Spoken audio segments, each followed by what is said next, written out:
Bismillahirrahmanirrahim.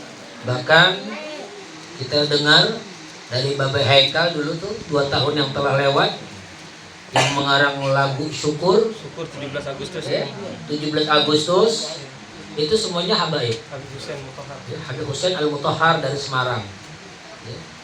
Kemudian juga lagu Indonesia Raya pengarangnya siapa itu? Supratman ya. Kemudian jenderal yang juga kiai siapa tuh? Sudirman. Ingat gak? Jenderal Sudirman.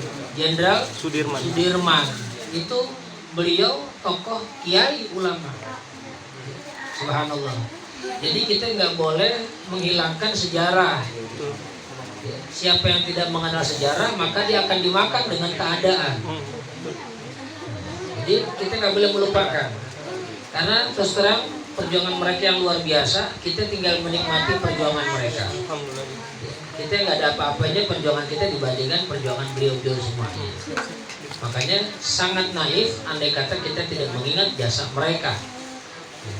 Sekarang kita meneruskan pembangunan yang ada di negeri kita, wabil khusus kaum muslimin, wabil khusus syubbanul yaum wa rijalul ghad, pemuda-pemuda sekarang yang besok nanti akan menjadi orang-orang tua.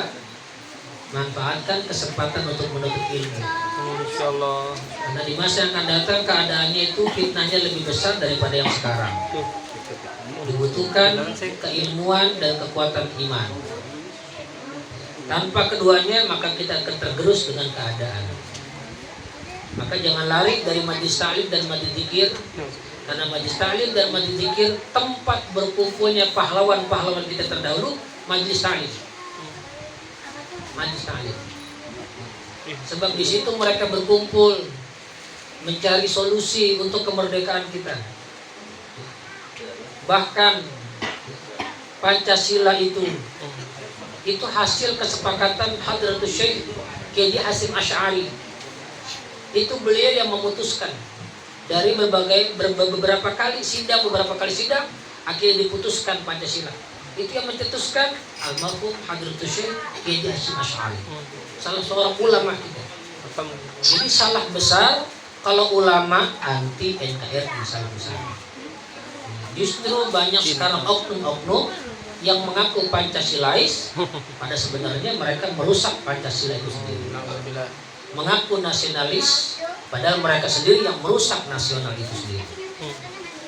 Kita bersyukur kepada Allah Subhanahu wa taala, kita digiring Allah Ta'ala dengan guru-guru kita yang akidahnya ahli sunnah wal jamaah, yang diantara mereka adalah zuriat Nabi Muhammad sallallahu alaihi wasallam dan masyayikh yang mengambil ilmu dari guru ke guru, dari guru ke guru sampai ke Nabi Muhammad sallallahu alaihi wasallam. Maka kita pertahankan ini seterusnya sampai akhir hayat kita, insya Allah. Jangan putus dari ini. Saya mengajak kepada seluruhnya, wabil khusus diri al-fakir pribadi, umumnya para ikhwan semuanya dan para akhwat, para ummahat yang ada di sini. Kita lestarikan majlis ta'lim, lestarikan majlis zikir, kumpulan-kumpulan yang mengandung manfaat, berkah seperti ini. Kumpulan-kumpulan yang insya Allah dapat rahmat. Amin. Ya Allah. Kita membaca zikir, kita bersalawat kepada Nabi Muhammad SAW. Ya. Kita menyebut karamat-karamat, ya. Sejarah-sejarah para aulia, orang-orang salihin. Kita menyebut orang-orang yang baik. Tidak disebut nama seorang wali kecuali kepada kita bertahun. Amin. Amin ya Rabbal alamin. Minta maaf, al-fakir nggak ceramah, ya, cuma sambutan sekedarnya, ya, sekedar mengingat doang. Ya, supaya apa? Supaya tambah himmah kita dengan adanya 17 Agustus. Karena ada 17 Agustus itu himmah, dan ini bukan kebetulan. Ya. Karena Allah perintahkan dalam sesi malam kita sholat berapa rakaat? 17 rakaat. Sholat 17 rakaat jangan ditinggal. Jangan gara-gara kita ada acara agama besok subuhnya jam 9. Alhamdulillah, dikhawatirkan nanti sholat duha pakai kunut. Sebab nggak ada sholat duha pakai kunut. Nggak ada sholat subuh pakai kunut atau witir separuh bulan Ramadan baru pakai kunut. Nah, jangan sampai kita nih. Alhamdulillah ya. Ini dalam rangka membangun negeri kita, membangun negeri kita, hidupkan dengan tempat kota ini dan orang-orang ibadah. Itu dalam lagu tadi yang sudah kita baca, Indonesia Raya, itu kan ada satu ungkapan.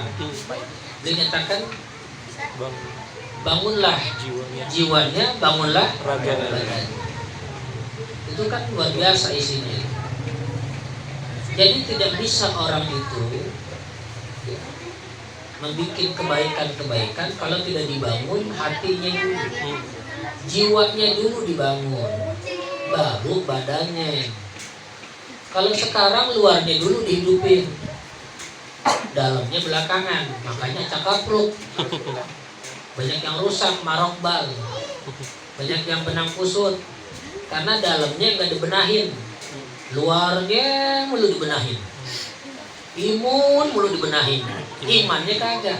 Nah ini sekarang, imun mulu dibenahin, udah nggak ada yang sakit masih suruh pakai masker aja. Ya. Katanya nggak dipaksa, tapi dipaksa disuruh vaksin. Iya kan? Ini namanya kan bukan mempertebal iman. Imun yang diurusun, ya, iman ditinggalin. Alhamdulillah. Harusnya kedepankan iman dulu baru iman.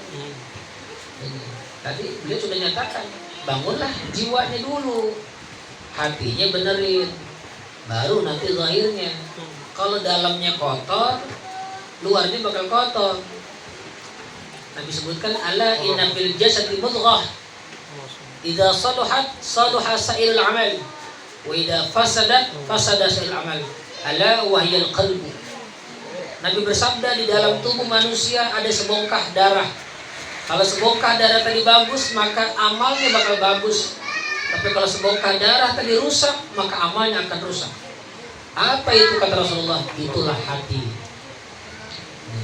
Hati kalau enggak sering dibersihin, enggak beda bagaikan jendela yang seminggu enggak dibersihin, kotor terus.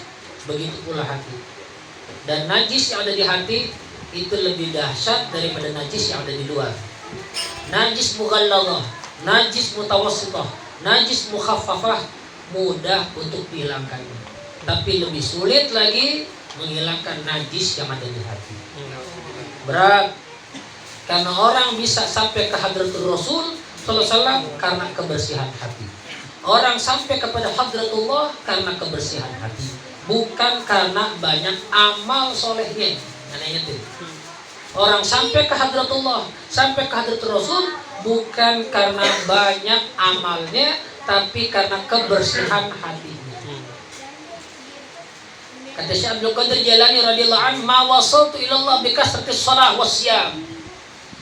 Bukan aku ini sampai ke Allah karena banyak sholat dan banyak puasa, tidak.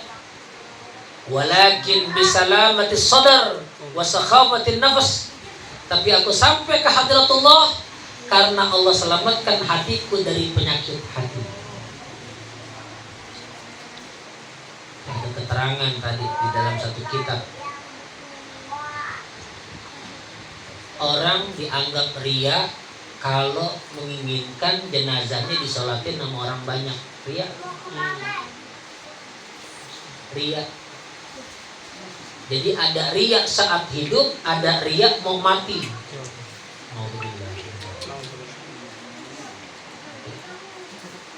Ntar aneh kalau mati sholatin habis zuhur ya, atau habis pas sholat Jumat, karena nanti banyak jamaah yang doain aneh. Itu riya. Kan berat bersihin hati, makanya kudu kita punya guru yang membersihin hati kita juga. Kita di luar ini lebih bangga dengan keturunan. Kita banggain keturunan kita. Kita banggain baba kita. Kita banggain kakek kita. Mereka sudah berhasil, kita belum berhasil. Kita angkat mereka. Kata Imam Syafi'i radhiyallahu anhu, "Laisal fata may yaqulu kana abi, innamal fata may yaqulu ha ana dzat." Bukan yang dikatakan pemuda yang menyatakan itu punya bapak saya, itu punya engkong saya, itu punya paman saya, bukan, kata Imam Syafi'i. Yang dikatakan pemuda, kata Imam Syafi'i radhiyallahu anhu, yang menyatakan ini hasil karya saya, ini buah pekerjaan saya, ini hasil capeknya saya, ditunjukin kepada dunia dan keberhasilannya, itu baru pemuda. Orang sekarang banyak ngelebihin keturunan, gue keturunan wali, gue keturunan orang alim, gue keturunan orang soleh. Yang di atas yang soleh, kita udah soleh belum? Nah, ini. Itu pahlawan kita dulu begitu mereka. Mereka nggak mikirin keturunan siapa, pokoknya angkat senjata. Saat diperintahkan oleh pahlawan pejuang-pejuang mereka, siap-siap semuanya mereka. Nah ini subhanallah tabarakallah. Nah itulah beratnya kita mendidik hati kita. Makanya perlu kita punya murabbi mursyid yang juga ngebenerin hati kita. Kalau kita sendiri belum bisa ngebenerin, kudu ada guru di atas kita yang bimbing hati kita supaya sesuai tadi yang diucapkan oleh pengarang lagu Indonesia. Bangunlah jiwanya, bangunlah raganya. Jiwanya dulu benerin, baru raganya. Kalau jiwanya udah kotor, alamat semuanya bakal kotor. Mau siapa kek dia, mau ustadz kek, mau kiai kek, sarwa kene. Kalau udah kotor, ya kotor amal perbuatannya. Mau organisasi apakah itu, mau usaha apakah itu, kalau ditimbulkan dari hati yang kotor, kotor semuanya, nggak bakal beres. Antum punya perusahaan, ada beberapa kelompok yang membangun itu perusahaan, semua pengurusnya hatinya kotor, nggak bakal beres. Tapi kalau semua hatinya bersih, semua amanah, beres, baru beres. Ini dari sini dulu yang Nabi nyatakan at-taqwa hahuna, at-taqwa hahuna, at-taqwa hahuna. Tanpa itu ini baru bangunlah badannya, baru deh. Kalau udah jiwanya cakep, udah cakep, badannya bakal cakep. Ini semuanya yang disampaikan dalam lagu Indonesia Raya tadi tidak lepas dari ajaran ulama-ulama kita yang aliran tasawuf ahlus sunnah wal jamaah. Karena hati kalau udah baik udah beres. Nah makanya Nabi ngajarkan kita supaya banyak istighfar. Kenapa? Sebab nggak menutup kemungkinan hati kita kadang-kadang timbul kritik. Kritik apa? Nih gara-gara gue nih jadi begini nih. Kalau bukan gara-gara gue nggak bisa begini nih, dosa deh.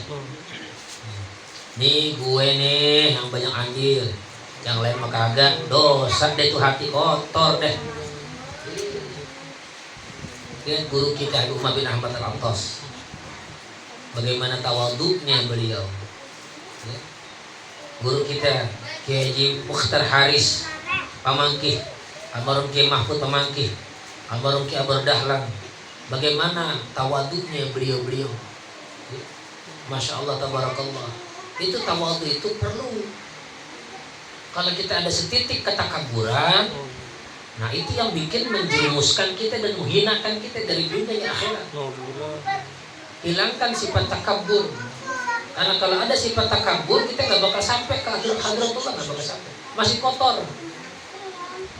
Tandanya takabur, tandanya tawaduk, duduk di mana aja jadi. Di depan oke, di depan oke, di tengah jadi, peribahasakan ditaruh di loteng juga jadi. Cuman siapa yang mau naruh kan gitu. Itu peribahasa katakan. Ya.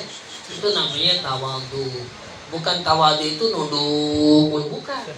Itu amalan hati nah, itu. Jadi ulama-ulama dulu termasuk pahlawan-pahlawan kita itu orang-orang yang banyak tawadhu. Kita ambil pelajaran dari guru-guru kita deh. Di YouTube udah banyak tuh ya ulama-ulama kita yang kalangan habaibnya, kiainya, masyaikh, asatidnya yang luar biasa akhlak-akhlak beliau semuanya yang jadi bahan panutan bagi kita semuanya. Inilah barangkali sekedar datang fakir minta maaf ya, andai kata tidak beraturan pembicaraannya, sekedar mengisi kekosongan yang biasanya kita takrir kitab. Insya Allah minggu akan datang kita kami kitab ya. Ini karena berhubung kita memperingati 7 Agustus 2021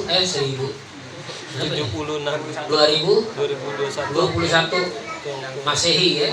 Ya mudah-mudahan Allah Subhanahu wa taala kuatkan iman Islam kita, negeri kita dalam penjagaan pembelian Allah Subhanahu wa taala. Amin ya rabbal alamin. Dan kita doain anak-anak kita tadi itu ya, generasi-generasi kita ke depan, cucu-cucu kita, mudah-mudahan semuanya jadi anak yang soleh dan solehah.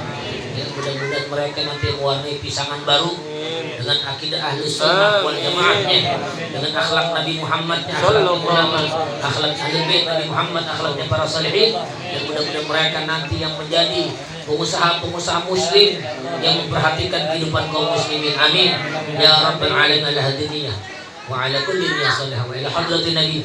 Al-Fatihah. Bismillahirrahmanirrahim. Iyyaka na'budu wa iyyaka nasta'in. Shiratal ladzina